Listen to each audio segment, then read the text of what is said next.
আসসালামু আলাইকুম, আমি ডক্টর নাজরিন পারভিন জেমি।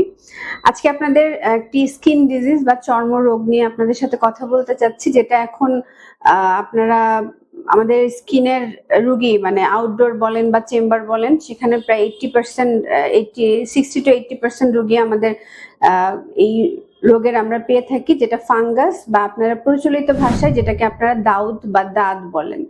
তো এটা কেন এত বেশি বা কেন এত সমস্যা?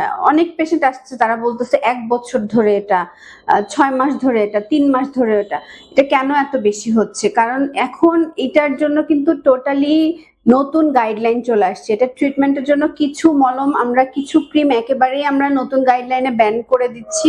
তো দেখা যাচ্ছে আনফরচুনেটলি আপনারা সেই মলমগুলাই ব্যবহার করছেন, আপনারা দোকানদারের দেওয়া বা অন্য কারো পরামর্শ অনুযায়ী সেই মলমগুলাই ব্যবহার করছেন। তো এরকম যদি আপনারা এইগুলা মলম ব্যবহারের ফলে জিনিসটা আপনাদের রেজিস্ট্যান্স হয়ে যাচ্ছে, এবং ম্যাক্সিমামই যেটা হচ্ছে যে ইনঅ্যাডিকুয়েট ট্রিটমেন্ট বা একটা পুরা ডিউরেশন মানে কমপ্লিট চিকিৎসা না করার কারণে কিছুদিন এটা সেরে যাচ্ছে, আবার এটা হচ্ছে, এভাবে অন অফ চলতে থাকছে, এবং আপনারা অনেকদিন ধরে জিনিসটায় ভুগছেন।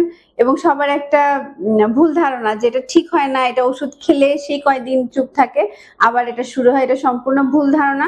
কিন্তু যেহেতু এখন এটা অনেক ওষুধ এগুলো রেজিস্ট্যান্স হয়ে যাচ্ছে, তো আপনাদের একটু সাবধানে ডাক্তারের শুধুমাত্র চর্মরোগ বিশেষজ্ঞের পরামর্শ অনুযায়ী আপনাদের চিকিৎসা করতে হবে, এবং চিকিৎসার সম্পূর্ণ ফুল কোর্স চিকিৎসা আপনাদের একবারে নিতে হবে। ধন্যবাদ।